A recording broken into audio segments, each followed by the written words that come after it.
Depuis plus d'une dizaine d'années, l'Afrique de l'Ouest est devenue une plaque tournante en matière de drogue.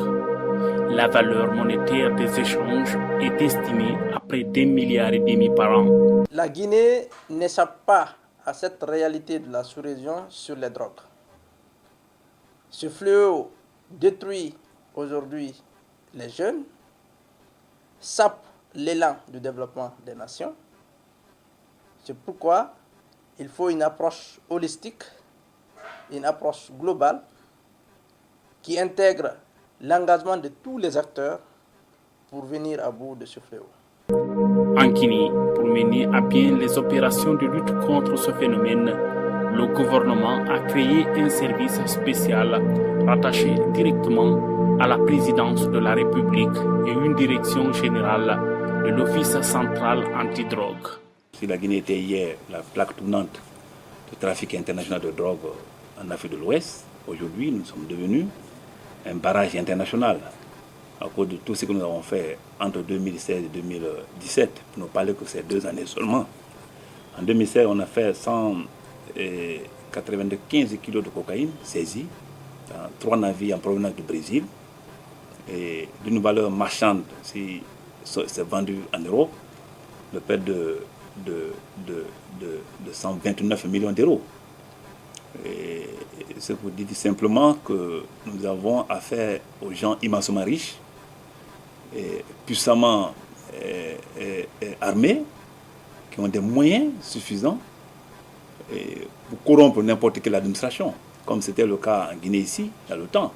Si le président de la République, le professeur Alpha Condé, a créé ce secrétariat général, sous sa commande directe, c'est eu égard à la corruption qui est autour de cette affaire de drogue. La consommation de la drogue et ses dérivés pose un véritable problème de santé publique. Elle nuit la jeunesse et détruit les bras valides. La problématique de la drogue est purement socio-sanitaire, surtout par rapport à la jeunesse. Tout jeune qui consomme la drogue à sa dépendance n'est pas compétitif à l'emploi.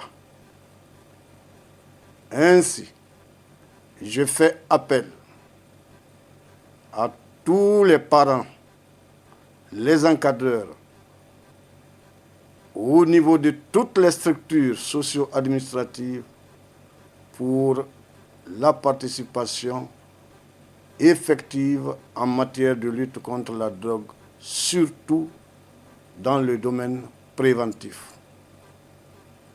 Aujourd'hui, ce qui est plus écœurant, au lieu que la drogue ne soit vendue dans les rues, elle est toujours vendue dans les concessions.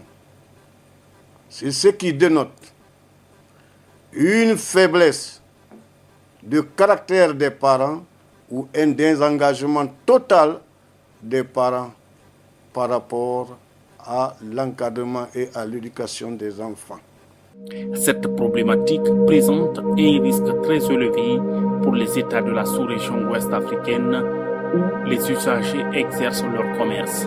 Cette zone sert surtout de transit, mais aussi de consommation de stupéfiants. Pour une lutte efficace, il est nécessaire et indispensable qu'il y ait un équilibre entre les 2 domaines de lutte. Autrement dit, le domaine de la prévention et celui de la répression. Dès qu'il y a déséquilibre du point de vue traitement par rapport, n'est-ce pas, à ce qu'il faut dérouler sur le territoire national, immédiatement la lutte devient affaiblie et inefficace. D'où la nécessité, n'est-ce pas, de mettre des moyens humains, techniques et financiers à la disposition, tout comme au niveau de la répression, qu'au niveau de la réduction de la demande ou la prévention. Selon les statistiques de la psychiatrie du centre hospitalo-universitaire de Donka, sur 100 jeunes, environ 45 se livrent à la drogue, à la cocaïne ou au cannabis. Des stupéfiants qui affectent dangereusement la santé humaine. La drogue existe en Guinée. et elle est à proximité de tous les ménages. Et elle est accessible à tous. Donc, cette phrase doit attirer notre attention sur le sort des toxicomanes, que ce soit dans la famille ou dans la communauté. Parce que c'est un problème qui prend de l'essor dans notre pays. À voir la situation dans le service de psychiatrie. Si nous prenons le nombre de malades que nous recevons, et parmi ces malades, les toxicomanes occupent une grande place. Et parmi ces toxicomanes, nous retrouvons encore des enfants qui sont de plus en plus jeunes. Si avant, il y a 10 ans, c'était à partir de 15 ans qu'on retrouvait, maintenant à l'école primaire, à partir de 9, 8 ans, les enfants sont déjà en contact de la drogue. Cette situation doit nous interpeller et nous impliquer individuellement, familialement et de façon communautaire. L'autre aspect qui inquiète les acteurs, c'est le taux élevé des femmes dans la commercialisation et la consommation de stupéfiants, ce qui dénote toute la complexité des luttes contre le trafic de drogue. Avant, dans notre service, par an, on ne pouvait pas avoir 2-3 femmes qui étaient consommatrices de drogue. Mais aujourd'hui, nous avons au moins les 10% de nos malades qui sont constitués de femmes, de jeunes femmes et de femmes actives. Maintenant, que ce soit dans la production, dans la consommation et sur tous les aspects, on les retrouve. De nombreux jeunes consomment la drogue et ses dérivés sans pour autant connaître les conséquences pour leur santé et leur survie. Comme des problèmes respiratoires, n'est-ce pas, comme des problèmes cardiovasculaires et comme des problèmes au niveau cérébral. Et quand vous prenez la cocaïne par exemple, ou bien la cigarette, ou simplement, ou le cannabis, alors ils ont des composés qui rétrécissent les vaisseaux sanguins. La question n'est plus seulement de réprimer les consommateurs de ces produits prohibés, mais de proposer un mécanisme de prise en charge des consommateurs.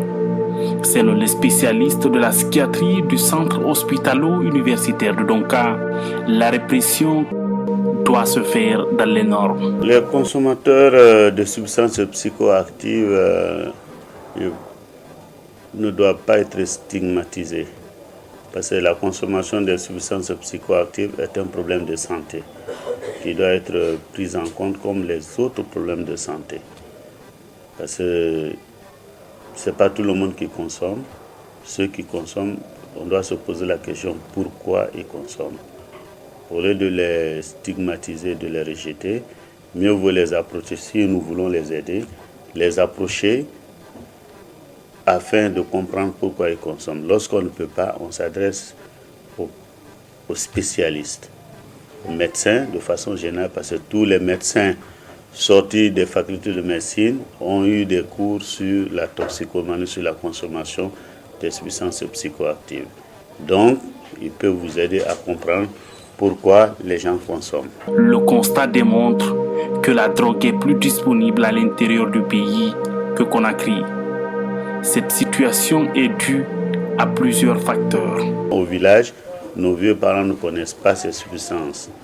Et quand on parle de substances psychoactives aujourd'hui, ce n'est pas seulement ce que vous appelez les drogues, c'est-à-dire le cannabis.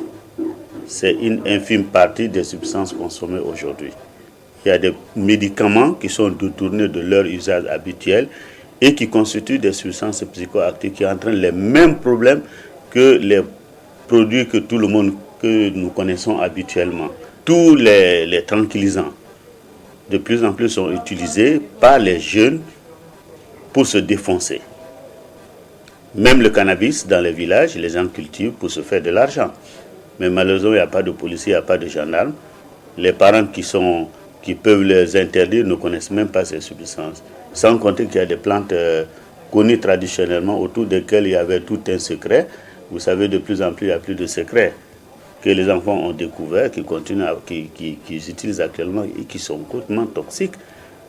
Et les amphétamines, dans les zones minières, les gens utilisent de plus en plus pour avoir de la force de travail, avoir une grande productivité, sans tenir compte des conséquences. Plusieurs moyens sont utilisés par les trafiquants pour mener leurs sales besoins, en témoignent ces images de savon communément appelé en Soussou Kabakoudou.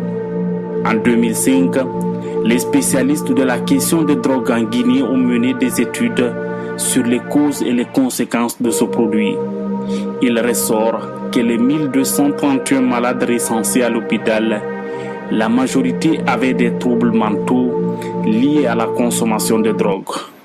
Donc, sur ce chiffre, alors nous avons mené des enquêtes et on a trouvé qu'il y avait un nombre important de malades qui avaient une consommation régulière de drogue, parmi lesquels, n'est-ce pas, c'était 21% à peu près, n'est-ce pas, qui étaient donc dépendantes de drogue. Et on avait constaté que parmi eux, 92,41% étaient des jeunes d'âge variant entre 12 et 17 ans et entre 18 et 25 ans. Donc c'est là la population vive, la population active, n'est-ce pas, qui est concernée. Et qu'est-ce que ça nous renvoie sur le plan épidémiologique? Ça veut dire qu'on en a tant comme ça dans la population. Toutes les familles sont concernées parce que la drogue est devenue plus accessible, tant sur le plan géographique que sur le plan financier. Vous pouvez l'avoir à vite prix dans tous les quartiers et tous les enfants sont exposés. Devant son médecin traitant, ce jeune d'une trentaine d'années qui a préféré garder l'anonymat réagit sur le danger de la consommation de la drogue. Au début, quand je consommais le cannabis, je recherchais je recherchais un moment d'extase. Je voulais me sentir au-dessus de moi-même. Je voulais rechercher quelque chose de meilleur en moi. Et puis, au début, tout allait bien, mais au fur et à mesure que je consommais, j'ai commencé à remarquer des effets négatifs et nocifs pour ma santé, du genre des difficultés de concentration, des problèmes scolaires, une baisse de motivation ainsi qu'un isolement social. Tous mes amis m'avaient écarté depuis lors. Et puis j'ai pris la décision d'en parler à ma famille et puis de venir à l'hôpital Donka, l'hôpital international de Donka qui se situe à Conakry. Je conseille à chaque jeune qui est dans cette étape difficile de la vie de prendre conscience en premier que le cannabis ou bien tout autre quelque chose de très nocif pour la santé. Et puis quand vous prenez conscience, ça, venez à l'hôpital de Donka. Cet hôpital va vous hospitaliser, va vous comprendre, va vous parler et puis va essayer de résoudre votre problème. Malgré l'engagement et la volonté des médecins, quelques difficultés impactent le traitement et la réinsertion des malades. Parmi ce personnel nettement inférieur à la norme par rapport sur le plan national, nous n'avons pas de travailleurs sociaux, c'est-à-dire on n'a pas de psychologue, on n'a pas d'assistant social, on n'a pas d'éducateur spécialisé. Ce qui fait que le travail qu'on nous déploie ici alors revient pratiquement au médecin. Le médecin spécialiste est à la fois psychologue, il est à la fois assistant social. Donc, voilà, il y a un triple emploi. Au-delà de cela, que les médicaments utilisés dans ce service pour aider ces personnes qui souffrent soient disponibles et que ce soit facilement accessible. C'est-à-dire que ce soit disponible, mais également à un coût abordable. Je demande à la population d'être très compréhensive avec des gens qui présentent des troubles mentaux et du comportement. Ce sont des personnes comme nous, ce sont nos frères, ce sont nos sœurs, ce sont nos oncles, nos cousins, cousines. Ils sont malades, nous devons les assister. Si nous ne pouvons rien faire pour eux, laissons-les tels qu'ils sont.